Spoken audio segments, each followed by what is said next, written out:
السلام عليكم، مرحبا بكم في قناتي. ان شاء الله تكونوا بخير. اليوم جبت لكم وصفه كروكي المحلات اقتصادي وسهل توجدوه في وقته ويجي بزاف هشيش. انا راح نحمل لكم المكونات في نفس الوقت راح نطبقوا الوصفه. هنا في اناء نسحق 2 حبات بيض بحراره الغرفه مع نص كاس زيت. انا الكاس اللي راني نكيل به تاع 220 مليلتر. نضربوهم بالباطور، واللي ما عندوش باطور يقدر يستعمل الفوي ولا الفرشيطه. نضربوهم مليح حتى يتجانس الخليط. هنا زدت قرصه ملح. هاد القرصه ملح نورمالمون نزيدها مع البيض مع الاول، انا نسيتها نتوما زيدوها مع البيض. ضروري تزيدوا قرصه ملح في الحلويات ديالكم ولا الكروكي ولا مسكوت ملح، تزيدوا حبه قرصه ملح مع البيض. نحركوهم بالباتور. نفس الكاس اللي كيلت به الزيت راح نكيل به نص كاس سكر. ما تخافوش راح يجيكم حلو، اللي يحبوا الحلاوه يقدروا يزيدوا يعني. هنا نخلطوهم مليح حتى يذوب السكر. ما مليح يستعملوا فوي ولا فرشيطه، لازم يقعدوا يحركوا بيه حتى يذوب السكر مليح مليح باش تقدروا تزيدوا المكونات اللي قعدوا.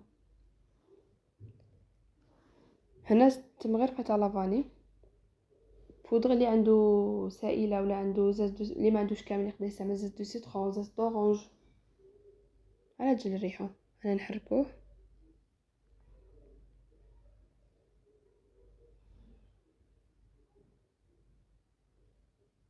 الصح كامل في الخطوات الاولين.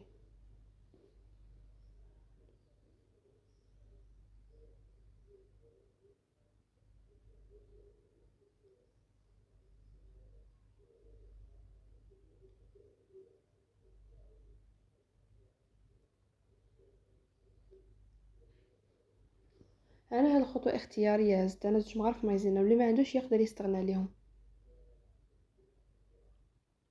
نزيدو نحركوه.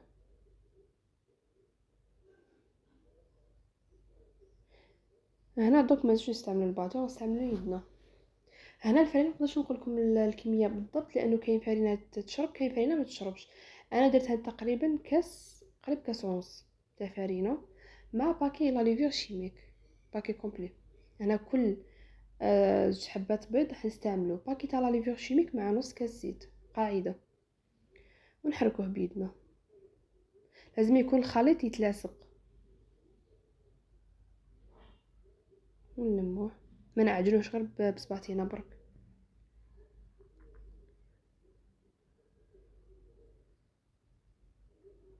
هاك يكون القوام تاعها. انا هاد الكميه خرجت لي 2 حرابش.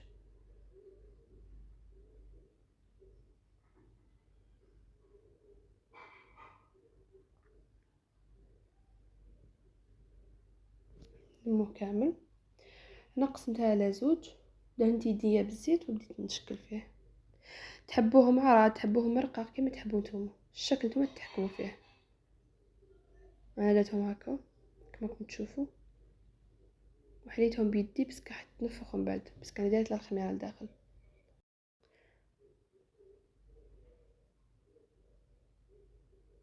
كما قلت لكم السمك لازم يكون حوالي 3 الى 4 سنتيم. تقدروا تخلوه خشين، تقدروا تزيدوا ترقوه اكثر. نزيدو نسقمو الحربوش تاني بنفس الطريقه.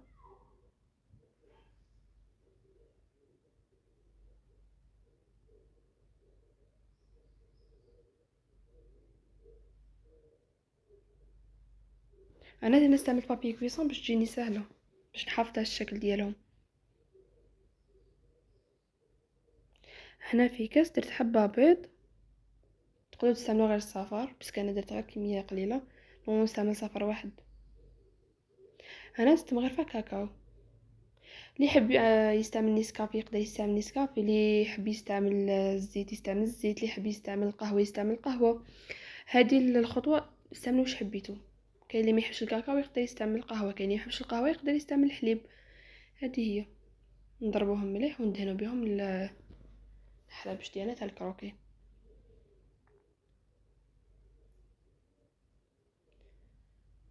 نجيبو بانسو ودهنوهم مليح سيرتو الاطراف.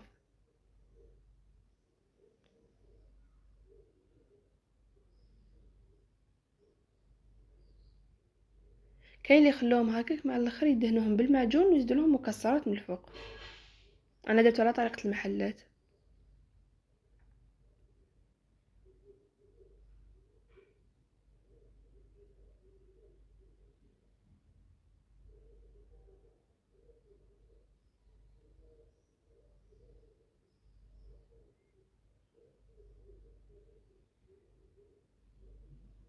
ندهنوهم في زوج.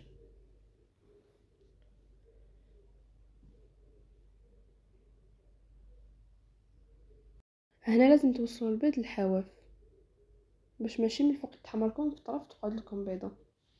هنا نحكموا فرشيطه نديروا بها الاشكال اللي حبيتوها كيما حبيتو نتوما. تحبوا ما تستغنوا على هاد الحركه تحبوا ديروها، تحبوا ترشوا عليها مكسرات ولا اي حاجه حبيتوها نتوما. تحبوا تخلوها هكاك تقدروا تخلوها. انا رسمت فوقها بالفرشيطه بهذا الشكل. ديروا خطوط تحبوهم بالطول تحبوهم بالعرض كيما تحبوا، تحبوهم هكا زيكزاكي كيما تحبوا. هنا الفور راه يسخن، شعلته قبل ما نبدا باش غنكمل ندخلها الفور. كي ندخلوها الفور لازم نقصوله باش طيب لداخل، تقعد ماشي من فوق تتحمر لداخل تقعد عجينه. بعد ما يطيب من التحت نشعلو ليه يتحمر من الفوق. هنا كيطاب قطعته انا شويه خشين، كاين اللي يحبوا يقطعوه رقيق يقطعوه رقيق، اللي يحبوا طري يخليه كيما راهو، اللي يحبوا يابس يقدر يعاود يدخل الكروكي يعاود يخليه يتحمر من الجوانب. نتمنى تكون نالت اعجابكم وصفه اليوم. ما تنساوش تدخلوا لي اراءكم في التعاليق وجام وابوني للصفحه.